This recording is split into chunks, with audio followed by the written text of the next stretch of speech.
Olá alunos, tudo bom? Infelizmente a gente não vai conseguir hoje filmar nossa aula de história no quintal de casa. Agora pouco à tarde choveu e aí eu tive que vir aqui pra dentro. E aí a gente vai ter que filmar nesse espaço que não é só o espaço do meu descanso, também é o espaço de leitura, onde eu faço minhas leituras, também eu faço o meu contato com a questão espiritual. Mas muito bem, vocês devem estar perguntando o que é isso que o professor tem aí. Bom, nós estamos falando de Revolução Industrial. E a Revolução Industrial na Inglaterra do século XVIII, aula passada, teve como a primeira característica a produção de lã, de tecido, ou seja, a fabricação de roupas. E aí, aproveitando que eu estou no quarto, aproveitando que eu estou bem do lado do meu guarda-roupa, eu resolvi tirar rapidamente dois cabides, para lembrar de uma aula que eu estava falando com vocês, de uma das, vamos dizer assim, uma das características culturais da nossa sociedade pós-revolução industrial. Qual é a característica? O acúmulo. Para que um corpo? Para que duas pernas? Por que tanta calça? Para que tanto sapato? Para que tanto short? Para que tanta camiseta? Pois bem, nós vimos numa discussão em sala de aula, vamos lá, nós estamos com o material, nosso material do sistema Parede Brito, pegue aí o livro de vocês, mais especificamente na página 316, 317. Eu quero abordar com vocês rapidamente dois aspectos importantes da Revolução Industrial. Voltando lá, eu lembro que na sala de aula nós chegamos a discutir que uma das características culturais de forma negativa da Revolução Industrial é a sociedade do consumo, onde quanto maior a produção, maior a população. Isso é matemática, diretamente proporcional. Quanto maior a produção, maior a população. E uma das consequências desse movimento foi o acúmulo de produtos. Embora a população tenha crescido também este consumo exacerbado. E aí entra justamente o debate que eu quero tratar com vocês de hoje. Eu quero tratar na página 316, rapidamente, de um aspecto que eu acho interessante da Revolução Industrial, que é o aspecto ambiental.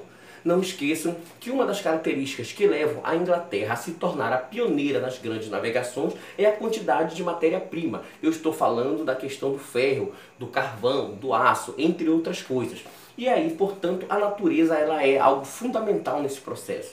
Bom, à medida em que se aumenta a produção, obviamente se aumenta o consumo de matéria-prima.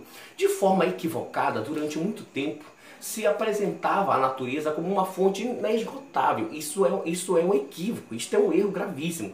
Apresentar a natureza como uma fonte inesgotável, isto levou durante muito tempo o uso de forma, vamos dizer assim, de forma desnecessária de alguns recursos naturais. Vamos ter como grande exemplo a água.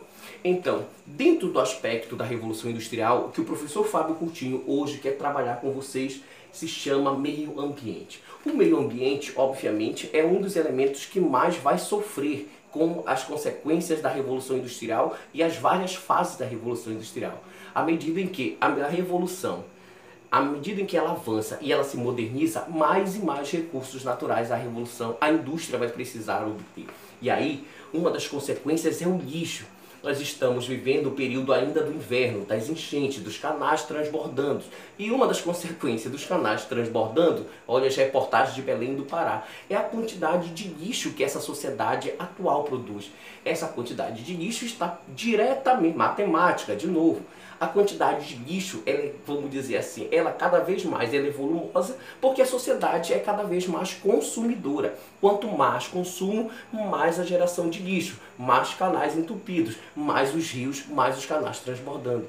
Portanto, esse elemento que faz tempo que não cai na prova do Enem, que é o meio ambiente, pode estar no Enem 2020. Que elemento? A Revolução Industrial associada à questão do meio ambiente. Relacionar a questão do meio ambiente é relacionar o uso do meio ambiente sobre a necessidade dos recursos da matéria-prima. O problema não é esse. O problema é o uso exacerbado e de forma descontrolada dessa matéria-prima, que causa as consequências, como é o caso das enchentes.